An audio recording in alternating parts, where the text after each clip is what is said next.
बेटा, बहू की बात मानकर अलग गृहस्थी बसा लो। माँ, ऐसे कैसे आपकी बात मान लो? सारी जिंदगी आपने हमारे लिए होम कर दी, न दिन देखा न रात, दिन रात हर समय बिना थके एक पैर से दौड़ती रही, न जाने कितनी मुसीबतों को झेलती रही। अब जब आपके आराम करने का समय आया है तो मैं आपको इस हाल में अकेले छोड़ दूं? ये बिल्कुल ही असंभव है और ये बात आप दोबारा जुबान पर बिल्कुल भी मत लाइएगा कि आपको छोड़ छाड़ कर हम अपनी गृहस्थी अलग जमा लें, वरना बिल्कुल भी अच्छा नहीं होगा। कौशिक आंखों में आंसुओं की धारा भरे बहुत ज्यादा बिलखते हुए आस्था का हाथ पकड़कर बोला, लेकिन कौशिक बेटा, इसके सिवा कोई चारा भी तो नजर नहीं आ रहा है, क्योंकि ये भी तो सोचने की कोशिश करो कि जिसके संग साथ फेरे डालकर, जिसके सुख दुख में हर पल भागीदार बनने का दायित्व लेकर इस घर में आए हो, तो उसकी भी तो भावनाओं का ख्याल रखना पड़ेगा कि नहीं रखना पड़ेगा। मैंने तुमको ऐसे संस्कार तो बिल्कुल भी नहीं दिए। इस बात को अपने सीने में उठते गुबार को रोककर किसी तरह आस्था ने दिल पर पत्थर रखकर कौशिक से कहा, लेकिन माँ, आप भी ये क्यों नहीं सोचते कि चंद दिनों पहले बने रिश्ते को संजोने के लिए जन्म देने वाली माँ को असहाय छोड़कर उसकी ओछी सी जिद को मान लूं? आपकी सारी बातों को मैं दिल से सम्मान दूंगा, लेकिन ये बात आपकी मैं मरते दम तक नहीं मान सकता। कौशिक ने बिलखते हुए अपना सिर आस्था की गोद में रख दिया। खबरदार कौशिक, जो ये मरने वाली बात दोबारा जुबान पर लाए, वरना उससे पहले हमारा मरा मुंह देखोगे। मैंने इस दिन के लिए तुमको पाल पोस कर नहीं बड़ा किया था कि तुम मेरे सामने मरने मराने की बात करो। आस्था कौशिक की बात सुनकर एकदम बड़ी जोर से चीख उठी। उसको लगा कि जैसे किसी ने उसके सीने पर आरी चला दी हो। चलिए मिलाते हैं आपको आस्था और कौशिक की जिंदगी की दुख भरी सच्चाई से। बिना माँ बाप की बेटी आस्था, जिसको उसकी बुआ ने बड़े एहसानों के साथ पाला था, उससे उसके पति जतिन ने मनपसंद शादी की थी और शादी होते ही आस्था की बुआ ने अपनी सारी जिम्मेदारी से पल्ला झाड़ लिया था।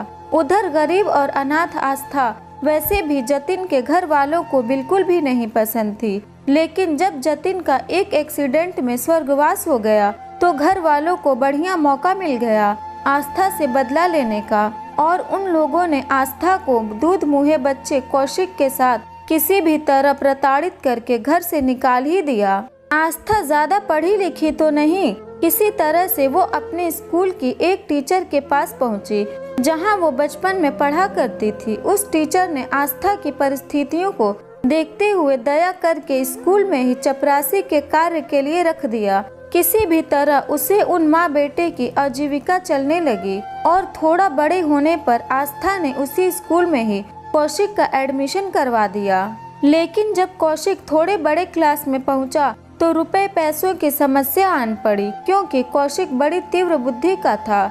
उस समय आस्था ने स्कूल की ही एक दो टीचर के घर झाड़ू पोछा और बर्तन का काम भी करना शुरू कर दिया। अब तो चाहे जाड़ा हो, गर्मी या बरसात हो, आस्था को तो हर समय काम करना ही था। इधर कौशिक पढ़ने में बहुत होशियार निकल गया और हर क्लास में अच्छे नंबरों से पास होते हुए B.Com M.Com कर लिया। भाग्य प्रबल था कौशिक और आस्था का कि कौशिक को बैंक में नौकरी भी बहुत जल्दी मिल गई। अब बैंक में नौकरी मिलते ही जो रिश्तेदार लोग नजरें चुराते थे वो अपना व्यवहार बढ़ाने लगे, लेकिन आस्था ने उन सबको दरकिनार करते हुए कौशिक की शादी बड़े अरमानों के साथ अपनी जान पहचान की एक सहेली के बेटे के साथ ही कर दी। लेकिन यहाँ तो उसकी किस्मत ने फिर पलटा खाया। जिस बहू ममता को बड़े अरमान के साथ लाई थी, उसी की आंखों में आस्था खटकने लगी। अब तो ममता को कौशिक का आस्था के पास उठना बैठना, बातें करना, सम्मान करना कुछ भी नहीं सुहाता। ममता की माँ भी आस्था को जो जी में आता उल्टी सीधी सुना देती। माँ की शह पाकर ममता धीरे धीरे कौशिक से, आस्था से दूर रहकर अलग गृहस्थी बसाने की जिद करने लगी और साथ ही ये भी धमकी देने लगी कि अगर तुम अलग नहीं रहोगे तो चलकर तो मैं ये घर छोड़कर माँ के पास ही चली जाऊंगी। बस इसलिए आस्था बेटे की गृहस्थी को बर्बाद नहीं होने देना चाहती थी। उसको लगता कि उसने तो बहुत दुख भरे दिन देखे हैं, लेकिन बेटा तो कम से कम सुखी रहे। और वो कौशिक को अलग घर लेकर रहने के लिए मना रही थी। बेटा, कैसे भी करके सही, लेकिन मेरी अब तक की जिंदगी जैसे तैसे कट ही गई। जैसे अब तक मैंने अपनी जिंदगी संघर्षों से काटी है, वैसे ही आगे भी काट लूंगी। लेकिन तुम मेरी वजह से अपनी जिंदगी में कांटे मत बो। मेरी मानो तो ममता की इच्छा पूरी कर दो, वरना वो तुमको छोड़कर मायके चली जाएगी। तुम्हारा घर बसने से पहले ही उजड़ जाएगा। लेकिन इधर कौशिक तो जैसे जिद पर ही अड़ गया था। माँ, ममता कल को मायके तो जाती है तो आज ही चली जाए, लेकिन मैं सपने में भी आपसे अलग होने के बारे में सोच भी नहीं सकता। और आपको मेरी कसम है, जो आपने दोबारा मुझसे अपने से अलग रहने के बारे में कोई भी बात की। फूट फूट कर रो पड़ा कौशिक। मेरा बच्चा, अपनी कसम देकर मेरे हाथ मत बांधो, क्योंकि तुम्हारे सिवा इस दुनिया में हमारा आखिर है ही कौन। जोर जोर से रो पड़ी आस्था। अंदर पर्दे की ओट में खड़ी आस्था ये सब देख सुन रही थी।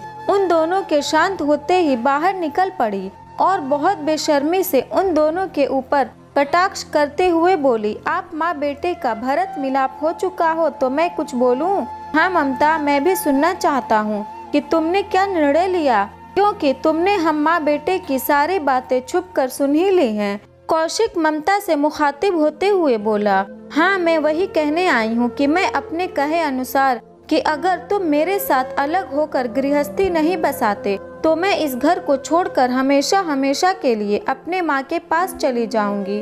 और तुम्हारी बातों से मुझको महसूस हुआ कि तुम इस बात के लिए बिल्कुल भी तैयार नहीं हो। बस तो फिर मैं इस घर को हमेशा हमेशा के लिए छोड़कर जा रही हूँ।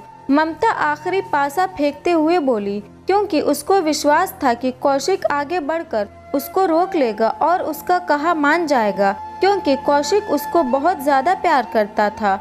लेकिन यहाँ तो बिल्कुल पासा ही पलट गया और कौशिक ने एक बार भूले से भी ममता से रुकने के लिए नहीं कहा। बार बार पीछे मुड़ मुड़ कर कौशिक की तरफ आशा भरी नजरों से देखती रही कि कौशिक अब रोकेगा तब रोकेगा, लेकिन कौशिक तो बिल्कुल ही शांत बैठा रहा। अब तो ममता चाल उसी के ऊपर उल्टी पड़ गई, क्योंकि उसने जो जाल आस्था के लिए बिछाया था उसमें वो खुद ही फंस गई। ममता धीरे धीरे अपनी अटैची लेकर बाहर निकल गई। कौशिक ने आस्था का हाथ कसकर पकड़ लिया और आस्था ने भी उसको बड़े दुलार से चिपका लिया। मेरे बच्चे, मेरे लाल, बेकार ही दुनिया बच्चों को बदनाम करती है कि बहू के आने के बाद बेटा बदल जाता है, लेकिन मेरा बच्चा तो लाखों करोड़ों में एक है, लाखों करोड़ों में एक, और उसने मेरे दूध की लाज रख ली। ये कहानी पूर्णतया स्वरचित है, मौलिक है। अगर ये स्टोरी आपको अच्छी लगी तो इस वीडियो को लाइक करें और नए हैं तो हमारे चैनल को भी सब्सक्राइब करें।